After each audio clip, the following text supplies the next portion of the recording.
Breaking news చూస్తున్నాం. Vijayawada CID కార్యాలయానికి వెళ్లారు చంద్రబాబు. ఇసుక పాలసీ కేసులో ముందస్తు బెయిల్ షూరిటీని సమర్పించారు. 3 కేసుల్లో హైకోర్టు నుంచి ముందస్తు బెయిల్ పొందిన టీడీపీ అధినేత చంద్రబాబు ఆ కేసుల దర్యాప్తు అధికారుల వద్దకు వచ్చి పూచికత్తులను సమర్పిస్తున్నారు. చంద్రబాబు హయాంలో జరిగిన ఇన్నర్ రింగ్ రోడ్, ఇసుక, మద్యం అక్రమ పాలసీ కేసులు నమోదు చేయగా ఈ కేసులో చంద్రబాబుకు హైకోర్టు ముందస్తు బెయిల్ను మంజూరు చేసింది. ఇందుకు సంబంధించిన పూచికత్తులకు దర్యాప్తు అధికారులకు చంద్రబాబు సమర్పిస్తున్నారు.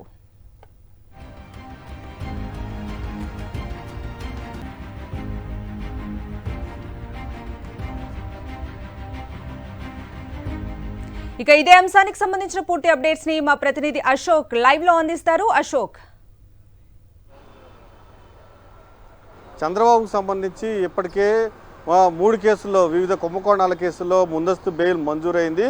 ఇందులో ప్రధానంగా Amaravati inner ring road alignment కుంభకోణం, దాంతోపాటుగా గత ప్రభుత్వంలో జరిగిన ఇసుక కుంభకోణం, గత ప్రభుత్వం జరిగిన లిక్కర్ కుంభకోణం, ఈ 3 కుంభకోణాల్లో హైకోర్టు చంద్రబాబుకు బెయిల్ ఇచ్చింది. బెయిల్ ఇస్తూ కొన్ని షరతులు విధించింది. ఆ షరతుల ప్రకారం ఆ షరతులు ఏంటంటే ప్రధానంగా ఒకటి, చంద్రబాబు ఏదైతే వారం రోజుల్లోపు ఈ కేసుల్లో విచారణ అధికారి దగ్గరికి వెళ్ళి లొంగిపోవాలి, లొంగిపోయిన తర్వాత పూచీకత్తు సమర్పించాలి అనేది ఒక షరతు. దాంతోపాటుగా విచారణ అధికారి ఎప్పుడు పిలిచినా అప్పుడు వెళ్ళాలి, పూర్తి స్థాయిలో విచారణకు సహకరించాలి. విచారణ అధికారి కూడా చంద్రబాబు నాయుడిని విచారించాలంటే 48 గంటల ముందు నోటీస్ ఇవ్వాలి అనేది కూడా షరతు. దాంతోపాటుగా ఏదైతే ఈ కేసు ఉందో ఈ కేసుల గురించి మీడియాలో మాట్లాడకూడదు. దాంతోపాటుగా ఈ కేసులకు సంబంధించి సాక్షులను ప్రభావితం చేయకూడదు.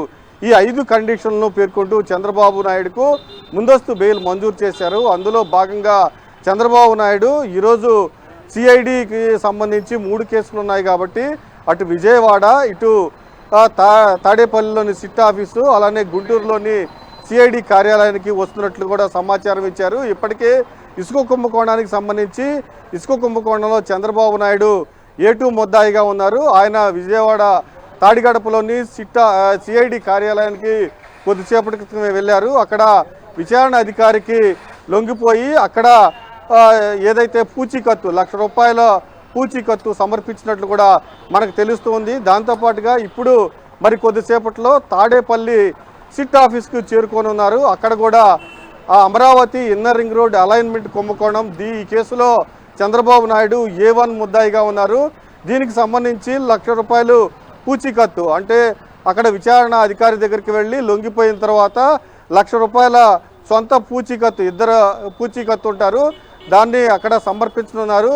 దాని తర్వాత గుంటూరు సిఐడి కార్యాలయానికి వస్తారు. ఇక్కడ మద్యం కుంభకోణంలో చంద్రబాబు నాయుడు A3గా ఉన్నారు.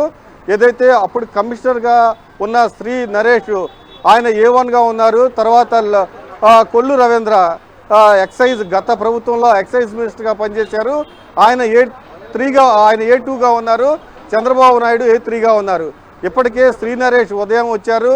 అలానే మాజీ మంత్రి కొల్లు రవీంద్ర మధ్యాహ్నం 2 గంటల సమయంలో వచ్చి విచారణ అధికారి దగ్గర లొంగిపోవడం జరిగింది. పూచీకత్తు సమర్పించారు.